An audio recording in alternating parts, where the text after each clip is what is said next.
Okay, welcome back to Nick Lenz's Comic Corner Classic Lesson Known Classics. This is episode number 3276, Doubleshot 3170. These two trades here are the only rare trades with the name Absolute Power on them, collecting the two mini-series that tied into the actual event. Starting with Absolute Power Task Force 7, which collects the entire 7-issue limited series for this particular title, along with Absolute Power Super Sun. The Absolute Power Super Sun one-shot is a book focused on John Kent. Surprisingly, this book is not written by Peter J. Tomasi. Nope, this is written by... You might groan at these names. Sonia Grace and Nicole Manis, because it focuses on Superboy and Dreamer. Yep. And I think I was hearing something that with this one shot, it was implied, despite the fact Superboy was out of this gay, it's implied he has something for a transgender woman. Yeah. As for the main event, the Task Force 7 is written by Lee Williams, John Layman, John Adams, Prostic Persol, Alex Begel, Stephanie Williams, and Dan Walters. Artwork: Caitlin Yaski, Max Renner, Marco Sinowski, Claire Reed, Pete Woods, Carrie Randolph, and Fran Gullen. The artwork for the Super Sun one-shot is done by John Timms and Travis Mercer. So, the first issue is focused on the Amaze that goes after Superman. Well, it's like, yeah, Age of Heroes over, and in these sales are Detective Chimp, Madame Xanadu, and the Wallace West Kid Flash. And this apparently is set after the events of the Wonder Woman tie-in. You have Wallace West by itself featuring the Parasite, a guy who's actually semi-reformed thanks to the events of thanks to Superman. And apparently the Parasite stole the powers of the Shazam family, where the Superman Amazo, focus on him, and we see the Rock of Eternity, also Chamber of the Souvenirs.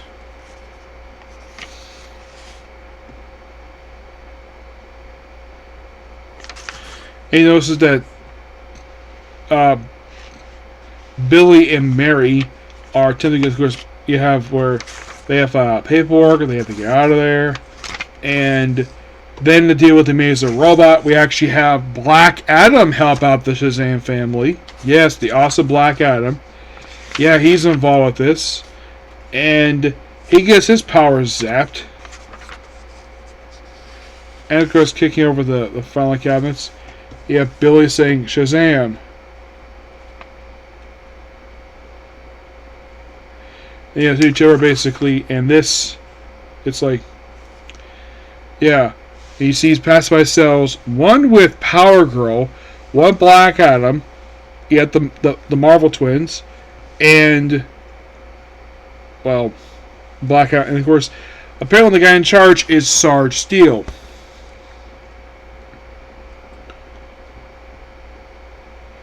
Yeah, despite the fact he's a colonel and Sarge Steel is a sergeant.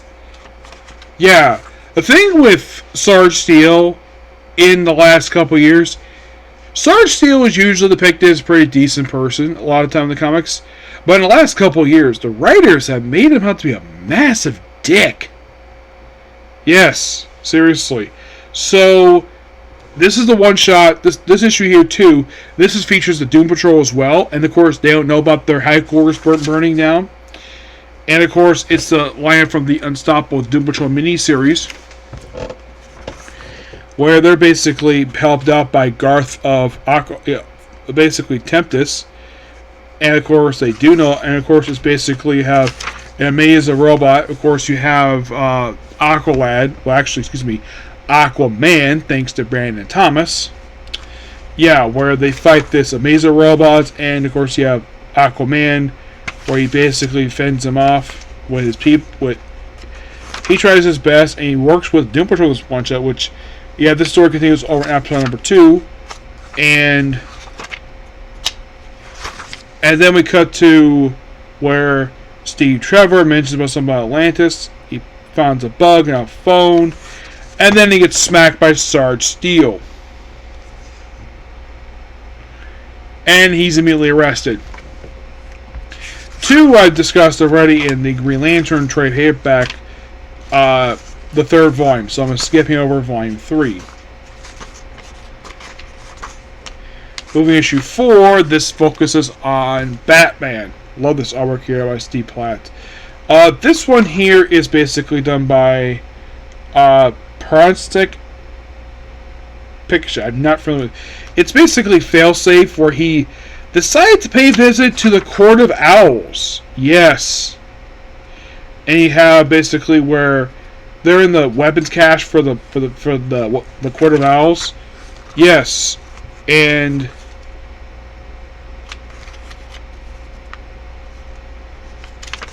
yeah, the fact places of Ben, of course, that was Miss Martian here. And you also have one of the women fighting off against Failsafe. Oh yeah, and also the fact that apparently people have taken Dr. Savannah and Multiplex. Yes. And referred to him as enemy of fires. That's true. And apparently they got a elongated man who's bloodied because he got sliced up by this jerk. And Black Lightning too, because basically they're getting arrested. The arresting heroes are crazy because Waller thinks they're a threat, despite the fact they're not. And the next one focuses on the Flash. Yep, the Flash. It kind of reveals what he was up to. This is done by Alex Peckendale. And you read this, you're like, why does this guy write the main Flash book instead of Cy Superior? Good question.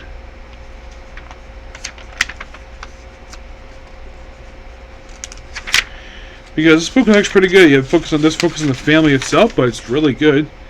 It's mostly a Barry issue, and then the book ends with the Crime Syndicate showing up, the new version of the Crime Syndicate miniseries. And then we have the Absolute Sun one-shot, which focuses on John Kent and Dreamer. This is a flashback. Of course, Huntress is here as well. It's a very interesting one-shot, and I still wonder, like, I'm sure my friend Tivia probably like, why didn't Tomasi write this? Probably because he wasn't asked. Issue 6 focuses on Wonder Woman. Surprisingly, this Wonder Woman one-shot was not collected in the Wonder Woman trade that has the Absolute tie-ins. I find that weird, given the fact in Green Lantern, they collected his issue for this miniseries, but not Wonder Woman. Flash is really weird with this. Yes, so mostly put this whole thing is a little bit more what basically where Wonder Woman was up to, and of course you have this this amazing robot who invades Themyscira, and they of course have fighting, of course.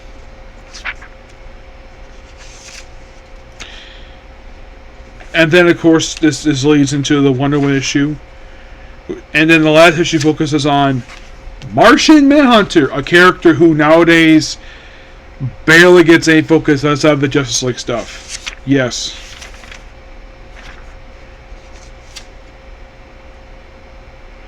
And look, here's appearance here by Night Runner. Remember him? Grant Morrison character. A character who is very rarely ever used. Yes, this is one of his very few appearances he's made post-Flashpoint. And he's here with, I think that's Rose. They call it the Eurocorps. And they're here with Tasmanian Devil, who was part of the Global Guardians. It's basically a successor to... It's basically what the Europe contingent was up to during this whole thing, which was really good.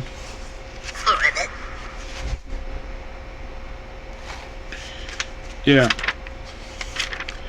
Otherwise, though, and of course, we also see apparently also Frankenstein's here too, but don't worry, he gets out. And then, of course, everything leads into episode number 4. I gotta admit, for a side miniseries, this is good, but the thing with this miniseries is you gotta read alongside the main miniseries because, kind of in a way, a lot of these issues basically fill in gaps between issues, but it's a very useful tie-in. Though it also crossed over with Wonder Woman, one of the issues. Next up is the Episode Origins miniseries, which is 3 issues, plus they included Suicide Squad number 10. People are thinking, which number 10? There has been about 6, 7 of them.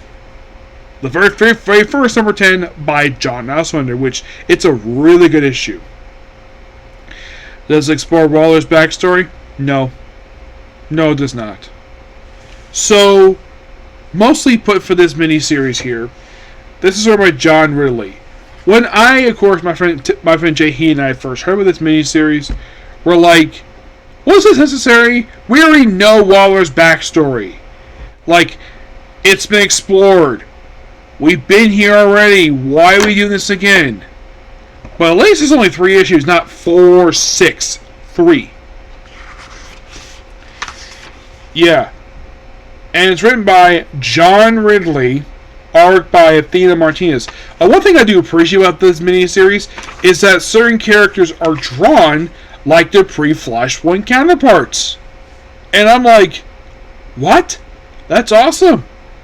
Yeah. So mostly put is just, like, you have Batman here, who looks like the way he did pre-Flash, I think like pre-Nightfall.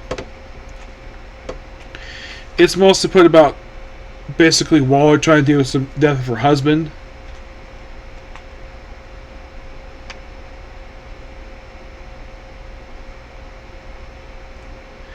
And apparently because of the fact that her husband basically avenged the death of her daughter.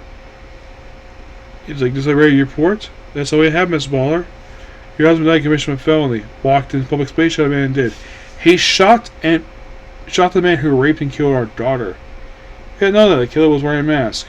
Everybody knows it was Candyman. Everybody knows it was accounted in court. Then do your job. Get the evidence." Yep. And because of the fact, because that he dared to be a vigilante, he died. And apparently she lived in Gotham City for some reason, and she just volunteered to work for this congresswoman. Which, of course, the person wins. And there's a flashback to Batman. There's stuff here with Waller's family.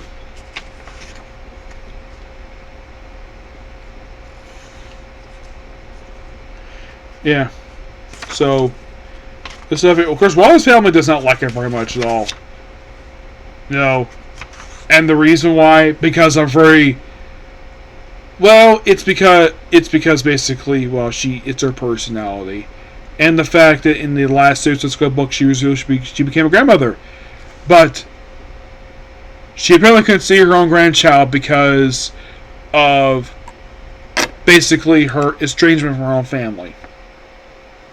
Then we open up the second issue, where for some weird reason we decided to have a recreation of Dark Knight Returns. And then, of course, we have an Amazer robot. And then this I thought was really cool, the fact that the artist did this.